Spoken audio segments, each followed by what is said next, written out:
Yeah, I thought lots of good things tonight, which stood out. I think started really with the offensive execution to get to the spacings we identified in the game plan. I thought we got to those isolations really well. I think first two was a little bit slower than I would have liked in terms of the recognition of the ISO and the matchups that we wanted. But I felt we got so much better as the game went on there. And that's good. That's something that we want to kind of have as part of our identity in terms of, exposing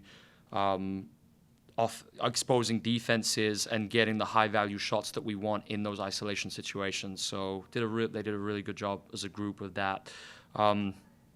I think no overreactions needed, in the fourth. I think credit to Toronto, they've really stepped up defensively, and that's what allowed them to get back in the game. They really just upped the bar completely defensively.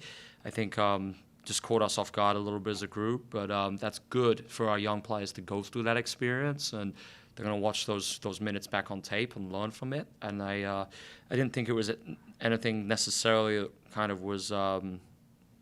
It was like huge errors in that 3-minute stretch. It was just, we were taking good shots. We weren't making them, and they were just making threes. So, we made it work of it in the end, but still, a good win for us, and it's nice to get back in the win column. Alex, you guys have had a really hard stretch of games. Some of the best teams in the WNBA over the past couple of weeks. How good does it feel to just get that win again? Yeah, no, it's always good just for morale in the locker room, and it's just good to celebrate. I think the team collectively, and then it was nice just to give Jordan Harrison the credit she deserved just now. I felt like she hasn't played for a while, and she really was so ready to go. Like, her attitude was incredible in terms of even just the turnover. She had 2 turnovers, but I thought she was making all the right plays. But then the effort to win it back right after, just incredible. So she's grown so much as a player, and I think seeing it just with those off-the-dribble threes now, that's huge. That wasn't part of her game at the start of the season. So I really think Jordan has a place in this league, and she really fits the style of play perfectly for what we're trying to achieve on both ends. You were talking about just being happy to kind of get just have a win again. But what about kind of how the way you guys got the win in terms of over the course of this losing streak? The Indy game, the Dallas game, there were a bunch of games where you guys were down big and then came back, but weren't able to quite get over the hump. You were kind of on the other side of it, where you were up big and then the other team came back and you were able to I think it's always hard, Sean, because we were up by 27. Maybe it was at the start of the fourth, I think, and I think it's always challenging in those ones, and I think you kind of have to go through it to then learn for next time as a young group in terms of, and I think our Get Better group have done a great job of that this year in terms of winning the quality time period, and I think that's like the first game where it was in that quality time window just didn't go away, but I felt like we were about the right things in those minutes. So I think, the group came back when obviously we subbed our starters back in, and, they executed well. Good to get those late game reps. I think there's one layup which we shouldn't have taken with 18 on the clock, and that's good learning. That's going to be in the team film session next game. But, we did some really good things in that kind of last 3-minute window just to execute. We talked a little pregame about Carla's run recently, and 27-11 tonight. That's her third 2010 game, third straight game with 20-plus points. I guess, could you speak to, just the run she's been on recently? Yeah, I think that's development right there. I think it's, right now in this stretch of the season, I feel like she can get 20-10 any night, and that's incredible growth from her.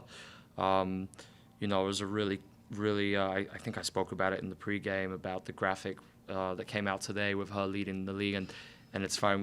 Danielle actually ended up showing it to her in the pregame warm-up, and Carla was so surprised. And I think it's important. It's a good example of just reminding the players kind of what their anchors are and what they're elite at, and then sure enough, 30 minutes later, Carla comes out and she goes to the line, shoots 73 throws. Why? Because she's getting downhill using her anchors. So I think just a great example of that and how the player development is everything.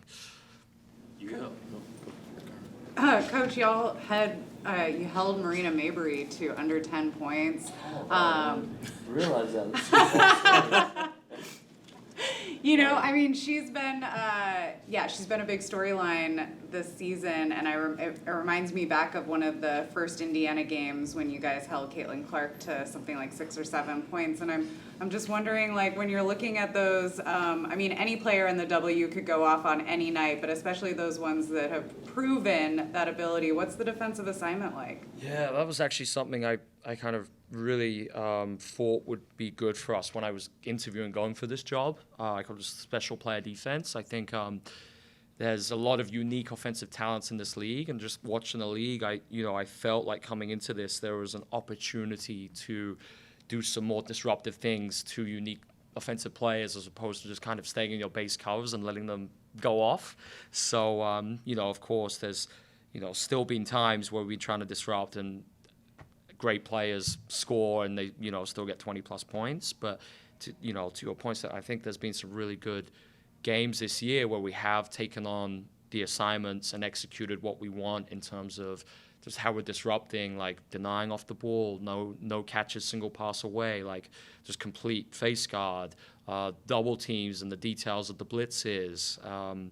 So, and then you pair that with what we do offensively to try and tie, players down. I think all of those have combined to, be a good factor for us in terms of when we're playing these unique offensive talents. That was my question as well, actually. But, Nadia was one of the primary defenders on Marina tonight, and she was also, she's been tasked with guarding Caitlin Clark in the past, and that's such an incredible assignment for a rookie. I guess, what is your message to her when, you send her out there knowing that she's going to guard someone who can put up 30 points? Yeah, absolutely. I think the play of the night for Nards was the block on Mabry, the 3-point block where she just navigated the screen perfectly and used her length to really get out there and get an incredible contest, block it out of bounds. So I think, Nards has really improved so much. I mean, the interesting thing, because I don't think she's ever played in this role in terms of actually guarding unique primary handlers. She, especially in the NBL, coming from in Australia, she was, used as like a wing and a 4.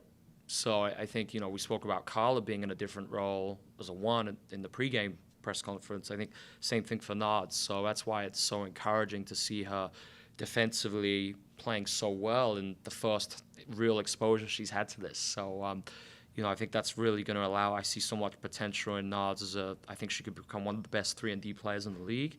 So, 22 years old. So I think this run for her right now, getting these minutes, is really helping her.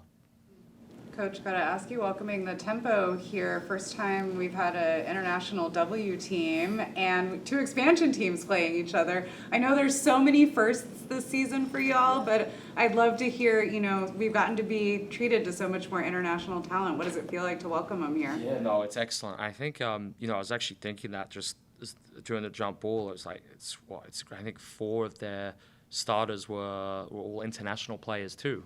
Right, so I think it's they've gone a similar route to us, just in terms of finding some really good international talent, and I think it's great for the league having expansion teams come in. We're obviously going to see 3 more over the next few years, but it's great just to see this period of unprecedented growth for the league. I think it's such a positive thing.